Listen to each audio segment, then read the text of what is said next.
जय भीम जय संविधान। आज आपल्यासोबत वंचित बहुजन आघाडीचे राज्य उपाध्यक्ष आणि ऍडव्होकेट सर्वजित बनसोडे जी आहेत।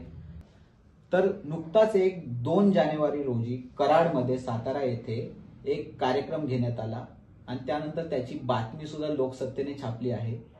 केसरी वृत्तपत्राचा बाळ टिळक यांचा जो केसरी वृत्तपत्र आहे त्या वृत्तपत्राचा हवाला देत त्यामध्ये अशी बातमी छापली गेली की बाबासाहेब आंबेडकर यांनी कराड येथील शंगसाखेला भेट दिली 1940 मध्ये आणि बाबासाहेब म्हणतायत की आमच्यात मतभेद जरी असले तरी आम्हाला या संघाबद्दल आत्मीयता आहे। हे बाबासाहेबांचं जे वाक्य आहे ते वाक्य केसरीमध्ये छापून आलेलं आहे।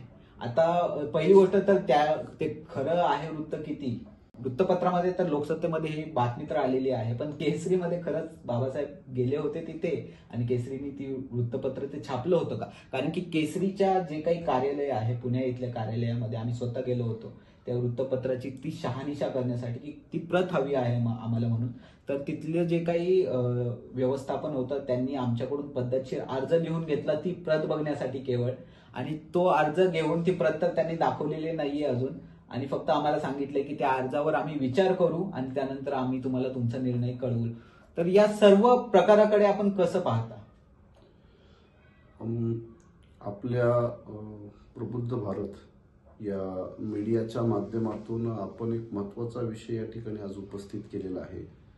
मी या विषयाच्या उत्तरादाखल सध्या एवढं सांगणं गरजेचं आहे की 2025 हे RSSच्या 100 वर्षाचा त्यांचा सुवर्ण महोत्सवी वर्ष आहे आणि त्यासाठी RSS या वर्षामध्ये अशा प्रकारच्या अनेक भयंकर षडयंत्र रचून पूर्ण देशाला हिंदुत्ववादाच्या माध्यमातून या देशावर प्रभुत्व निर्माण करण्याचा जो त्यांचा मूळ अजेंडा आहे त्या अजेंड्याचा एक भाग म्हणून त्यांनी अनेक क्षेत्राचं भगवकरण केलेलं आहे। इतकंच नाही तर त्यांनी ही काही त्यांची नवीन थिअरी आहे असं आम्हाला काही वाटत नाही।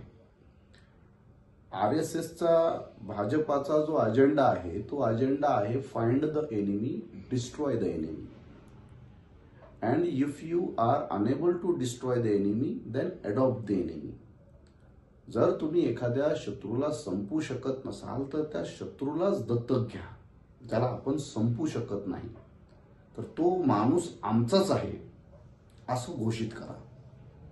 आणि या पद्धतीनंच त्यांनी तथागत गौतम बुद्धांना सुद्धा विष्णूचा 9वा अवतार हे यापूर्वीच घोषित केलेला आहे। नवीन जर आपण आजच्या आधुनिक युगात बघायचं झालं तर त्यांनी सरदार पटेल जे काँग्रेसचे नेते आहेत सरदार पटेलांचं सुद्धा त्यांनी हिंदुत्वकरण करून घेतलं आणि सरदार पटेलांची आज जी प्रतिमा तयार केलेली आहे जसं सरदार पटेलच RSSचे नेते होते अशा पद्धतीनं लोहपुरुष म्हणून सरदार पटेलांवर त्यांनी ताबा मारलेला आहे। हीच RSSची आणि भाजपाची जुनी खेळी आहे ज्या शिवाजी महाराजांनी सर्व धर्म 18 पगड जातीच्या लोकांचं राज्य उभं केलं, पण RSSनं शिवाजी महाराजांवर सुद्धा ताबा मारला आणि शिवाजी महाराज सुद्धा कसे ब्राह्मणवादी आणि त्यांचंही भगवीकरण करण्यामध्ये RSSनं मोठ्या प्रमाणात मजल मारलेली आपल्याला प्रत्येक समाज क्षेत्रामध्ये आपल्याला जाणवते। म्हणून मी हे स्पष्टपणे आपल्याला नमूद करणं गरजेचं आहे की हा एक मोठा धोका आहे की ज्यांना आपण संपू शकत नाही त्यांना आपण दत्तक घेऊ, हा आमचाच व्यक्ती आहे या त्यांच्या रणनीतीचा भाग म्हणून बाबासाहेब आंबेडकर सुद्धा आमचेच आहेत। बाबासाहेब आंबेडकरांनी RSS सोबत त्यांचे खूप चांगले संबंध होते आणि बाबासाहेब आमच्या विचाराशी बऱ्याच अंशी सहमत होते आणि आमचा बाबासाहेबांना पाठिंबा होता। आम्ही भंडाऱ्याच्या निवडणुकीत बाबासाहेबांना मदत केली। अशा प्रकारचा एक वेगळा बाबासाहेबांना RSSच्या प्रक्रियेमध्ये सामील करून बाबासाहेबांना संपवण्याची, बाबासाहेबांच्या विचाराची धार संपवण्याच्या षडयंत्राचा हा फार मोठा भाग आहे। म्हणून मी सुरुवातीला आपल्याला एवढंच सांगेल की हा धादांत खोटा आरोप आहे, याचे कुठलेही सबळ पुरावे उपलब्ध नाहीत। पण हा RSSच्या नीतीचा भाग आहे. लोकांना भ्रमित करणे, लोकांना खोटं बोलणे, रेटून बोलणे आणि अशा पद्धतीनं एखाद्या एबल, केपेबल, गुणवान, विद्वान व्यक्तीवर ताबा मारणे आणि त्या व्यक्तीच्या करोडो अनुयायांना आपल्या कवेमध्ये सामावून घेणे आणि त्या अनुयायांना सुद्धा भ्रमित करून त्यांचा सुद्धा नायनाट करणे हा RSSच्या एका नीतीचा भाग आहे. म्हणून ही ज्यांनी कुणी बातमी पसरवलेली आहे ती प्रचंड दादांत खोटी बातमी आहे. ज्याचा तुम्ही हवाला देताय केसरी वृत्तपत्राचा, तर हा केसरी वृत्तपत्रामध्ये तुम्हाला हे कधीही मिळणार नाही. हा मूळ मुद्दा आहे दत्तोपंत ठेंगडींचा. दत्तोपंत ठेंगडी हे बाबासाहेबांचे सहकारी म्हणून नागपूर आणि विदर्भामध्ये परिचित ओळखले जातात. त्यांच्याबद्दलही खूप साऱ्या गोष्टींची अजून तपशीलवार माहिती घेणं गरजेचं आहे. दत्तोपंत ठेंगडींनी एक पुस्तक लिहिलेलं आहे, डॉक्टर आंबेडकर आणि सामाजिक क्रांतीची यात्रा. बरोबर. आणि त्या पुस्तकामध्ये या घटनांचा त्यांनी उल्लेख केलेला आहे आणि त्याचा बेस बनवून कुठल्या तरी मूर्ख आणि अल्पज्ञानी माणसांनी मग त्याच्यामध्ये भाजपाचे पाळीव पोपट अमर साबळे असतील किंवा त्याच्यामध्ये आता जे मच्छिंद्र सक्तेसारखे व्यक्ती असतील, ह्या जे काही 2-4 आणखी कोणीतरी माणसं आहेत, कोण टेक्सस गायकवाड, क्षितिज गायकवाड म्हणून अशा काहीतरी माणसांना पुढं करून त्यांच्या बुद्धीमध्ये भेद करून, आता मी हे स्पष्टपणे बोलेल कारण अमर साबळे हे जन्मजात म्हणजे जसा नाशिकमध्ये कृष्णराव गांगुर्डे होता, ते कदाचित अमर साबळेंना आणि बऱ्याच लोकांना माहीत नसेल. कृष्णराव गांगुर्डे हा सावरकर प्रेमी आणि काळाराम मंदिराच्या प्रवेशात बाबासाहेबाला विरोध करण्यासाठी धावून आलेला एक त्या काळातला महार कृष्णराव गांगुर्डे. आणि हा तेव्हापासून RSSच्या शाखेमध्ये जाणारा, हेडगेवारांच्या नेतृत्वात जेव्हा इथं पुण्यामध्ये RSSचं अधिवेशन झालं 1938 की 1939 मध्ये, तर त्या शाखेमध्ये हा कृष्णराव गांगुर्डे नाशिकहून इथं आला होता. तर त्याचे सुद्धा दस्तऐवजी पुरावे उपलब्ध आहेत. जर कृष्णराव गांगुर्डे सारख्या नाशिक मधल्या RSS मध्ये काम करणाऱ्या किंवा RSS मध्ये प्रभावित होऊन यांच्यासोबत ज्यांनी शाखेत जायला सुरुवात केली, अशा कृष्णराव गांगुर्डेचा विधिवत इतिहास उपलब्ध आहे. मग बाबासाहेबांसारख्या इतक्यात शक्तिशाली माणसाचा RSSच्या शाखांमध्ये इतिहास आणि कागदोपत्री इतिहास उपलब्ध असायला पाहिजे होता. त्यामुळं असा कोणताही पुरावा नाही. ही पूर्णपणे खोटी बातमी आहे. हे बाबासाहेब आंबेडकरांचं एक प्रकारे बाबासाहेबावर ताबा मारण्यासाठी RSSनं चालवलेल्या षडयंत्राचा तो भाग आहे. म्हणून या आपल्या मीडियाच्या माध्यमातून मी आपल्या सर्वांना हे म्हणजे चेतावणी देतोय की ही धोक्याची घंटी आहे. हा पहिला प्रयोग नाहीये. याच्या आधी अरुण आनंद यानं सुद्धा असे दावे केलेले आहेत. RSSचा मुख्य प्रचारक राकेश सिन्हा यानं सुद्धा असे दावे केलेले आहेत. हे दावे नवीन नाहीयेत. फक्त आज त्याची चर्चा यासाठी होते आहे की कुठंतरी काहीतरी पत्रक बनवून कराडमध्ये ही लोक जमली आणि बाबासाहेब आंबेडकरांनी RSSच्या शाखेला भेट दिली असा चित्र उभं करून त्यांनी एक तपासणी करण्याचा प्रयोग केला आणि त्या तपासणीमध्ये कदाचित त्यांना बऱ्यापैकी यश मिळालं असं मला वाटतं. कारण या बातमीला कुणीही गांभीर्यानं घेतलेलं नाही. आंबेडकरी चळवळीतून याची हवी तशी प्रतिक्रिया, तीव्र प्रतिक्रिया उमटलेली नाही. तर त्यांनी हा एक प्रयोग करण्याचा प्रयत्न केला. पण मी प्रबुद्ध भारतच्या माध्यमातून, आपल्या या इंटरव्ह्यूच्या माध्यमातून लवकरच या अशा बदमाश लोकांवर आम्ही यांना पुरावे, साक्ष दिल्याशिवाय बाबासाहेब आंबेडकरांच्या विचारात भेसळ करू देणार नाही. हा भेसळीचा प्रयोग आहे. म्हणजे दुधामध्ये जर पाणी टाकलं, दुधामध्ये जर पाणी ती भेसळ जर करत राहिलो, जर तेलात भेसळ झाली तर ती भाजी बनवताना लक्षात येते, दुधात भेसळ झाली तर ती चहा बनवताना लक्षात येते. तशी विचारात झालेली भेसळ ही तात्काळ लक्षात येत नाही. ही हळूहळू बाबासाहेबांच्या हिंदुत्ववादाला, ब्राह्मणवादाला समूळ उच्चाटन करणारी जी बाबासाहेबांची विचारधारा आहे, त्या विचारधारेमध्ये भेसळ करण्याचा हा प्रयोग आहे आणि हा प्रयोग आम्ही लवकरच हाणून पाडू, एवढं मी या निमित्तानं सांगतो. एक आणखीन गोष्ट जी समोर येत आहे की ज्या पद्धतीने राहुल गांधींनी, काँग्रेसने बाबासाहेबांना अप्रोप्रिएट करायचा प्रयत्न केला, संविधान बचावच्या नावाखाली एका हातात बाबासाहेबांचा फोटो, एका हातात कॉन्स्टिट्यूशन धरून पूर्ण निवडणूक त्यांनी त्यावरती लढवली. आता बीजेपी सुद्धा तसंच प्रयत्न करत आहे का? भाजप आणि काँग्रेस यामध्ये जे लोक फरक करतात ती लोक आमच्या दृष्टिकोनातून टोटली पॉलिटिकली इलिटरेट लोक आहेत, राजकारणातली आजान आणि बालिश लोक आहेत. काँग्रेस आणि भाजप हा मुळात फरक नाही आहे. मूळ RSS ज्यांनी जन्माला घातलं ते डॉक्टर बळीराम हेडगेवार.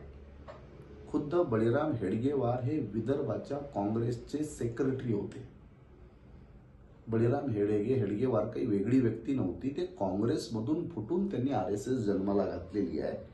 त्यामुळे हे सगळी माणसं ज्यांनी जनसंघ जन्माला घातला ते श्यामाप्रसाद मुखर्जी हे पंडित नेहरूच्या मंत्रिमंडळात भारताचे पहिले विदेश मंत्री आहेत. ज्या जनसंघामधून जनता पार्टी आणि भारतीय जनता पार्टीचा प्रवास जन्माला आला, त्यामुळे दीनदयाल उपाध्याय, श्यामाप्रसाद मुखर्जी हे सुद्धा जुन्या काळातले काँग्रेसीच लोक आहेत. त्यामुळे जयप्रकाश नारायण असतील, लालू प्रसाद यादव असतील, देवेगौडा असतील, चंद्रशेखर असतील, रामविलास पासवान असतील, इतके नाही तर जयंत पाटलांची शेतकरी कामगार पार्टी असेल, हे सगळे कोण आहेत? हे सगळे पूर्वाश्रमीचे काँग्रेसीच लोक आहेत. हे काँग्रेसमधूनच फुटून वेगवेगळ्या मुद्द्यांवर हे बाहेर पडलेले आहेत. त्यामुळे ज्यांना राजकारणाची ABCD माहीत नसते ती लोक ह्यांना वेगळं समजण्याची चूक करू शकतात, पण हे वेगळे नाही आहेत. जो महत्वाचा मुद्दा आपण उपस्थित केला त्याच्या मध्ये मला असं वाटतं की त्याची खरी माहिती पण बाहेर येणं गरजेचं आहे.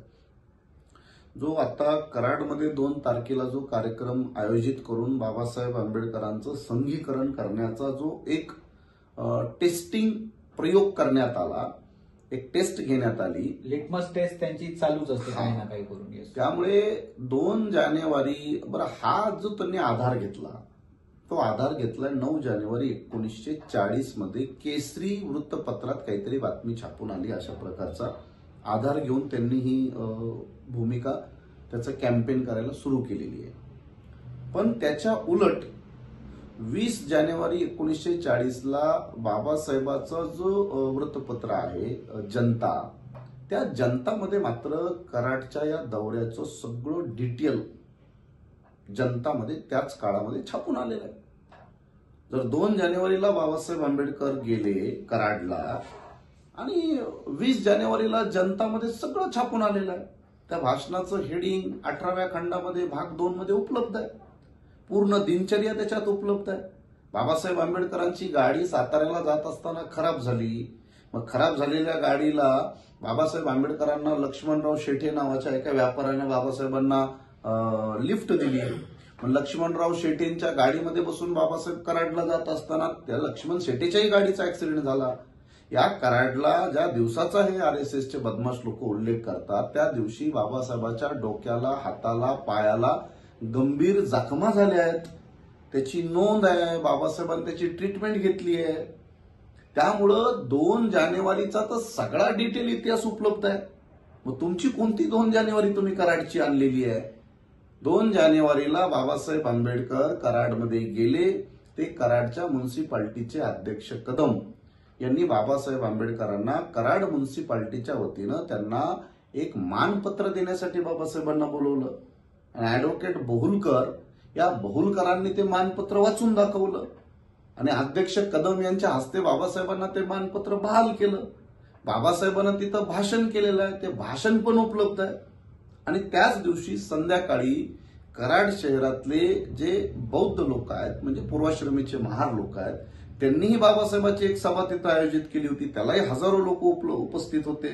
तिथंही बाबासाहेब आंबेडकरांनी भाषण केलंय. आणि स्वतंत्र मजूर पक्षाला जिंकवा असं आव्हान बाबासाहेब आंबेडकरांनी त्या सभेत केलेलं आहे. म्हणून मला वाटतं की 2 जानेवारी 1940चा सगळा अधिकृत इतिहास उपलब्ध असताना संघानं असा गाढवपणा करण्याच्या प्रक्रियेत पडू नये.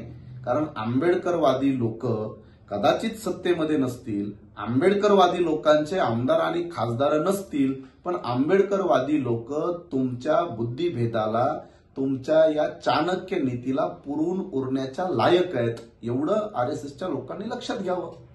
बाळासाहेब आंबेडकरांचं मध्यंतरी एक अत्यंत महत्वाचं एडिटोरियल जे होतं ते मी वाचलं होतं की ज्याच्यामध्ये बौद्ध वर्सेस महार हा बाळासाहेब आंबेडकरांनी विषय मांडला होता. तर हे जे समरसतेचे फूट सोल्जर्स आहेत, जे खरं तर बाबासाहेब आंबेडकरांनी 1956 मध्ये जे धम्मदीक्षा दिली आणि त्याच्या आधी 1925 मध्ये राष्ट्रीय स्वयंसेवक संघाचं पण नागपूर येथे जे काही स्थापना झालेली आहे आणि त्याच नागपूरमध्ये बाबासाहेबांनी 56 मध्ये जी धम्मदीक्षा दिलेली आहे, तर तेथे बाबासाहेबांचा जो समतेचा विचार आहे आणि संघाचा जो समरसतेचा विचार आहे, तर या फूट सोल्जर्सचं काय करणार, कसं करणार? कारण की सगळ्यात जास्त उपद्रव मूल्य ज्यांचं आहे किंवा जे एक प्रकारे जे रेती साप जो असतो की जो रेतीमध्ये असा दडून बसतो की तो दिसत नाही, परंतु तो तुम्हाला कधी दंश करू शकतो.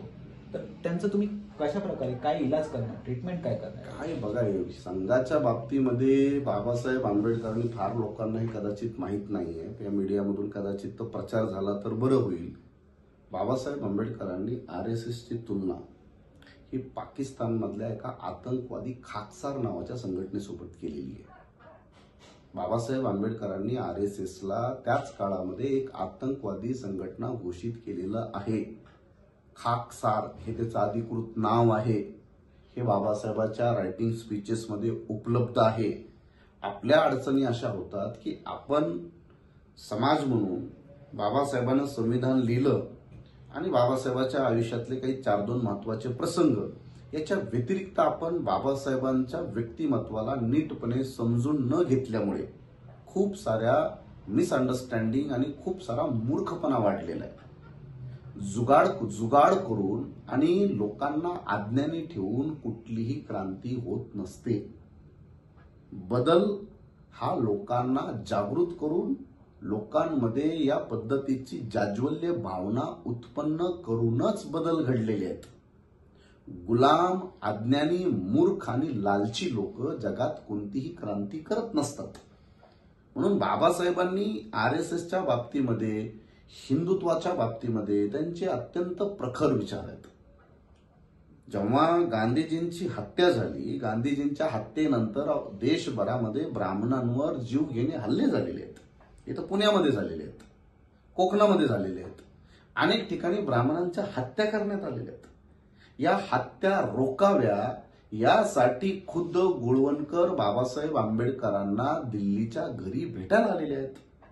फेब्रुवारी 1949 की 48चा तो काळ आहे. गोळवणकरनं खुद्द बाबासाहेबांची भेट घेतलेली आहे. त्या भेटीमध्ये बाबासाहेबांना साकडं घातलेलं आहे. आरएसएसवर त्या काळात नेहरूंनी बंदी घातलेली. आतापर्यंत आरएसएसवर 3दा बंदी घातलेली आहे. 1948ला बंदी घातलेली आहे, 1972 मध्ये बंदी घातलेली आहे आणि 1992 मध्ये बाबरी मस्जिद पाडली. त्याच्यानंतर आरएसएसवर 3दा राष्ट्रविरोधी संघटना म्हणून बंदी घातलेली आणि तिन्ही वेळेला ती बंदी उठलेली आहे. त्यामुळे आरएसएसवर जेव्हा त्या काळात बंदी घातली, बाबासाहेबांसोबत त्यांचा संवाद झालेला आहे आणि गोळवणकरांना बाबासाहेबांनी स्पष्ट सांगितलेलं आहे की तुमच्या पूर्वजांनी जे विषारी झाड पेरलं, जे पेशव्यांनी पेरलं, ब्राह्मणवाद्यांनी पेरलं, त्या विषारी झाडाला येणारी फळं ही विषारीच असणार आहेत आणि ती तुम्हाला भोगावी लागतील. अशा पद्धतीनं बाबासाहेबांनी गोळवणकराला फटकारल्याचे पण काही रेफरन्सेस आपल्याला इतिहासामध्ये उपलब्ध आहेत. त्यामुळं याबद्दल खूप साऱ्या चर्चा आरएसएस बद्दल, बाबासाहेबांच्या चळवळीबद्दल होत राहतात. मला वाटतं की बाबासाहेबांनी या संदर्भामध्ये एक फार महत्वाचं पुस्तक याबाबत लिहिलेलं आहे. पुस्तकाचं नाव आहे पाकिस्तान पार्टिशन ऑफ इंडिया.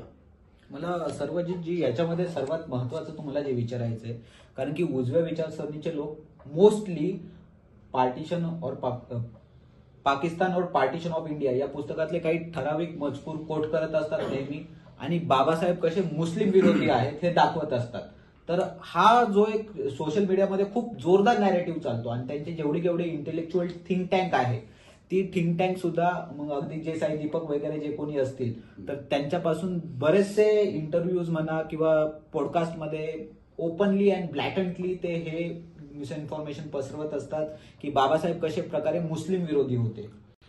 हे बघा, पाकिस्तान और पार्टिशन ऑफ इंडिया हा पार्ट 1 आणि त्याचा पार्ट 2 या दोन्हीमध्ये पाकिस्तान निर्मितीच्या पूर्वी बाबासाहेब आंबेडकरांनी भारत पाकिस्तान निर्मितीचे दुष्परिणाम, हिंदू मुसलमान, काश्मीर जम्मू काश्मीर भारत आणि पाकिस्तान या सगळ्या गोष्टीमधून या देशाला किती गंभीर परिणाम भोगावे लागणार आहेत याच्यावर त्यांनी त्यांचं वैयक्तिक अत्यंत स्पष्ट मत या पुस्तकांच्या ग्रंथांच्या माध्यमातून मांडलेलं आहे. जे लोक ही मांडणी करतात ह्या मांडणीमध्ये बाबासाहेबाची एक मुख्य मांडणी आहे, त्याची एक सेंटर आयडिया आहे. बाबासाहेब म्हणतात की जर मुसलमान क्रूर असतील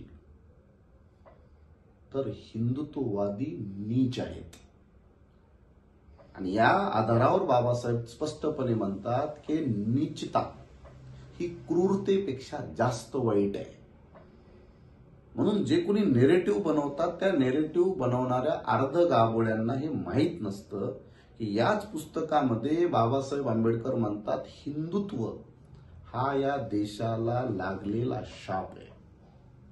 याच पुस्तकात बाबासाहेब म्हणतात की हिंदुत्ववादी लोक काय बोलतात याला मी कवडीचीही किंमत देत नाही, कारण हिंदुत्व हे स्वातंत्र्य, समता, न्याय आणि बंधुत्व विरोधी आहे.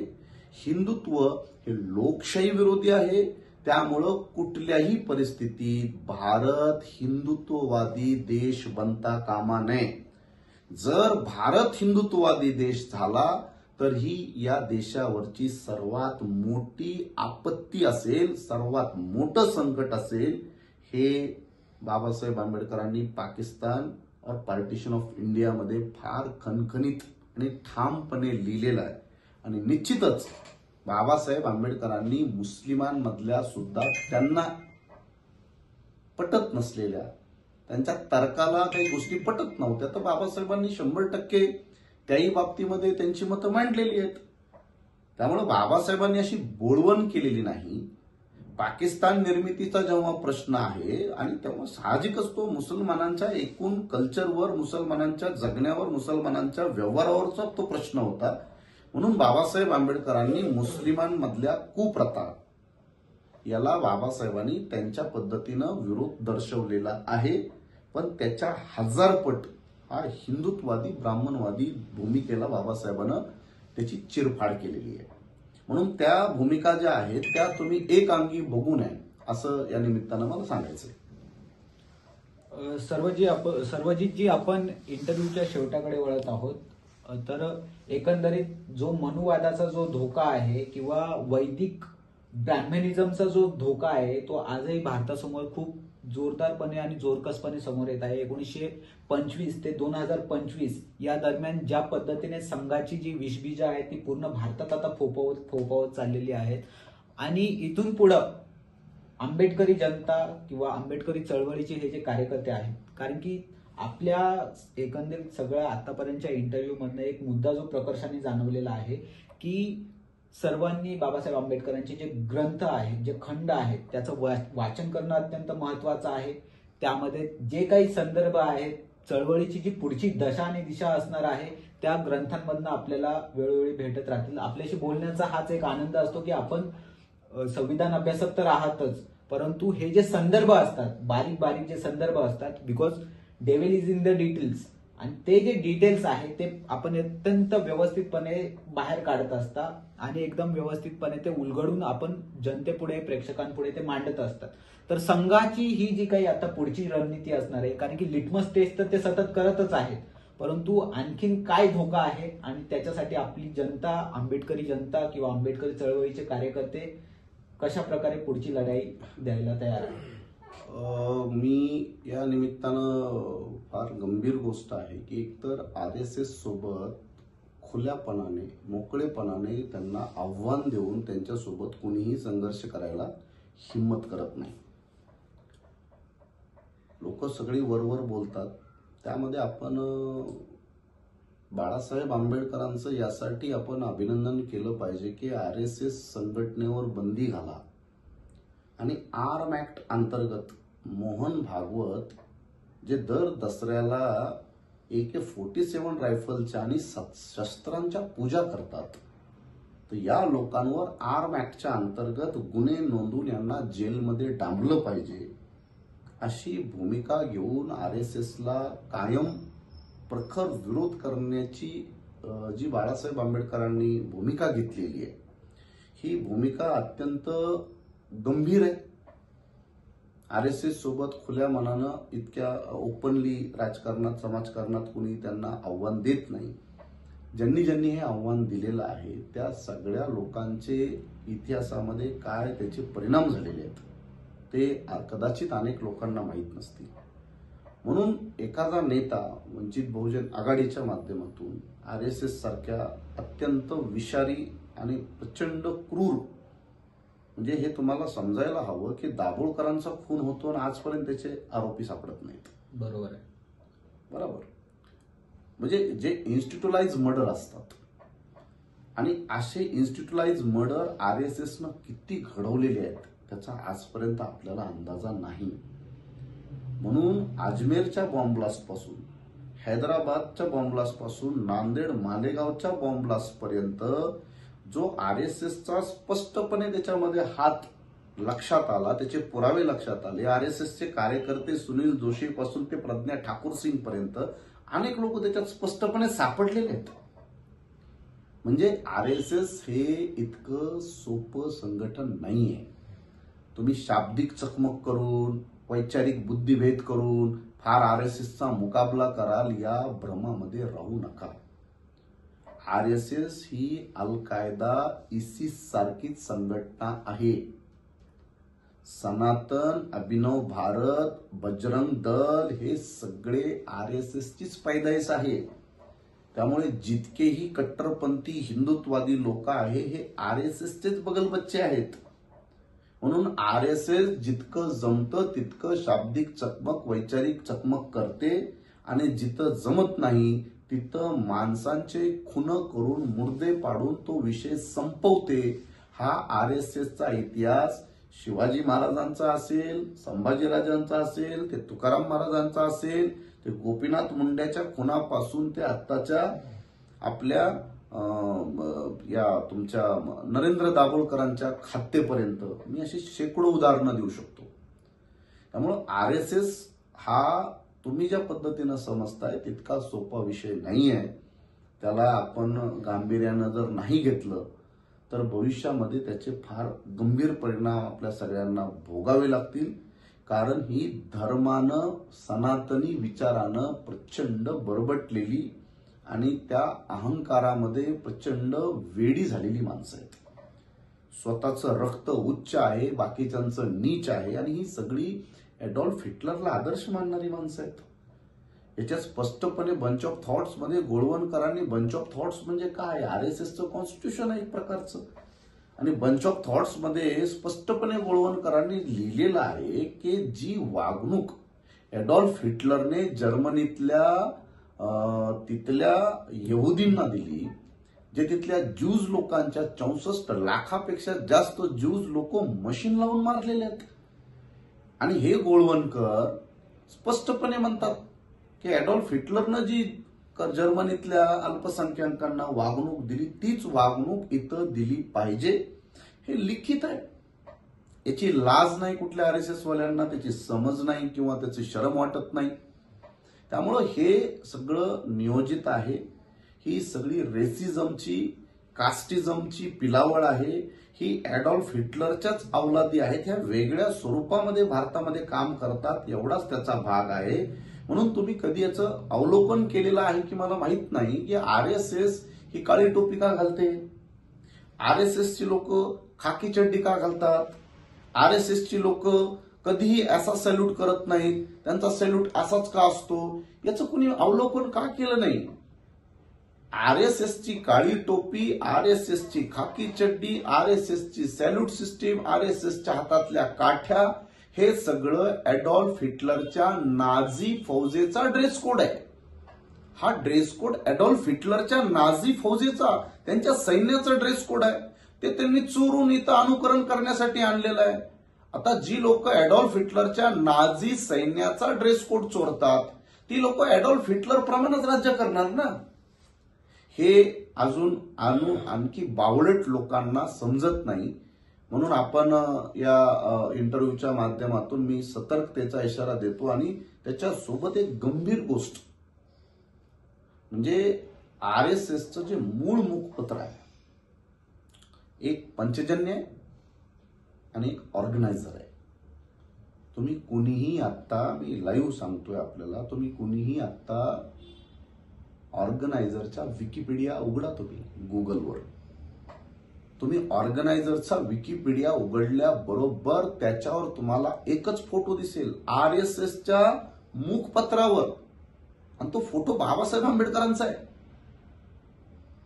आणि तो फोटो बाबासाहेब आंबेडकरांचा आहे आणि त्याला त्यांनी नाव दिलेलं आहे अल्टिमेट युनिफायर. आता ह्याचा काय नेमका अर्थ आहे, याची काय नेमकी प्रक्रिया आहे, हे न उलगडणाऱ्या गोष्टी आहेत. त्यामुळे ही फार गंभीर बाब आहे.